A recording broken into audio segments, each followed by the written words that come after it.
திருச்சிற்றம்பலம். தினம் ஒரு திருமந்திரம். திருச்சிற்றம்பலம். திருந்தி வளர்த்ததோர் தேமாங்கனியை அறுத்தமென்றெண்ணி அறையில் புதைத்து பொருத்தம் இல்லாத புளிமாங்கொம்பேரி கருத்தறியாதவர் காலற்றவாறே. திருச்சிற்றம்பலம். திருச்சிற்றம்பலம். திருத்தி வளர்த்ததோர் தேமாங்கனியை என்று தொடங்கும் பாடலை பார்க்கலாம். தமக்கு உறுதியை அறியாதவர் ஆத்தமனையாள் அகத்தில் இருக்கவே பிறன் காத்த மனையாளை காமுறுதல் காய்ச்சப்பலாவின் கனியுண்ண மாட்டாமல் ஈச்சம்பழத்திற்கு இடருற்றவாறன்றியும் தாம் செழிப்புற பேணி வளர்த்த தேமா மரத்தில் பழுத்த பழத்தை குறையுடையதென்று வீட்டில் புதைத்துவிட்டு அயலான் வளர்த்த புளி மாமரத்தின் நுனி கிளையில் ஏறி கீழே விழுந்து கால் ஒடிந்ததையும் ஒக்கும் என்ற கருத்தை தெரிவிக்கிறது இந்த பாடல்.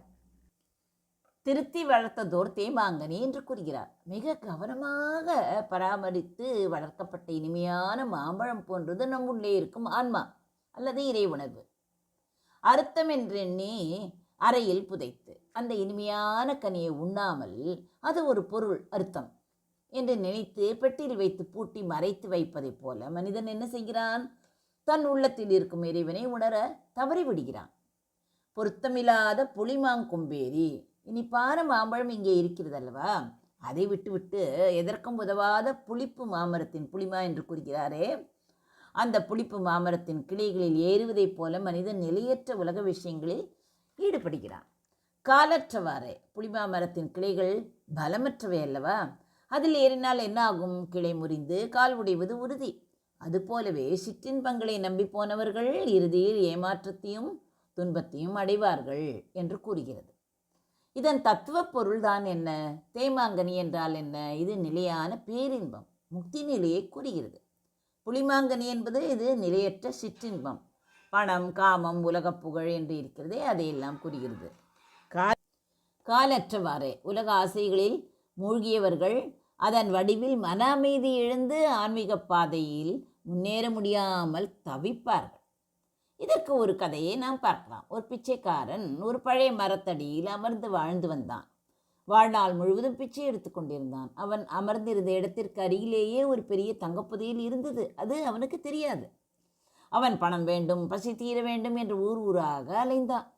பல நேரங்களில் மக்கள் அவனை விரட்டி அடித்தார்கள், அவமானப்படுத்தினார்கள். ஒரு நாள் அந்த ஊருக்கு வந்த ஒரு ஞானி அந்த பிச்சைக்காரனை பார்த்து சிரித்தார். எனப்பா, உன்னிடமே இவ்வளவு பெரிய புதையல் இருக்க ஏன் கிழிந்த துணியுடன் அலைகிறாய் என்று கேட்டார். பிச்சைக்காரன் புரியாமல் பார்த்தான். ஞானி அவன் அமர்ந்திருந்த இடத்தை தோண்டச் சொன்னார். அங்கே ஒரு பெரிய பானை நிறைய தங்க காசுகள் இருந்தன. பிச்சைக்காரன் அழுதான். ஐயோ, என் அடியில் புதையல் இருக்க நான் யாரிடமோ போய் 1 ரூபாய்க்கு கெஞ்சினேனே, பசியால் வாடினேனே என்று வருந்தினான். இந்த கதையில் வருவது போலவே இறைவன் எனும் தேமாங்கனி நமக்குள் இருக்கிறது. ஆனால் நாம் என்ன செய்கிறோம்? முறிந்து விழும் புளிமா மரக்கிளைகள் போன்ற உலக ஆசைகளை தேடி தேடி இறுதியில் எதையும் அடையாமல் ஏமாற்றத்தையே மிச்சப்படுத்துகிறோம். இதன் நீதிதான் என்ன? உனக்குள் இருக்கும் இறைவனை தேடினால் அழியாத இன்பம் கிடைக்கும். வெளியுலக பொருள்களை தேடினால் துன்பமே மிச்சமாகும் என்று கூறுகிறார். திருத்தி வளர்த்ததோர் தேமாங்கனியை அறுத்தமென்றெண்ணி அறையில் புதைத்தால் பொருத்தமில்லாத புளிமாங்கொம்பேரி கருத்தறியாதவர் காலற்றவாறே. நன்றி, வணக்கம். உமா பாலசுப்ரமணியன்.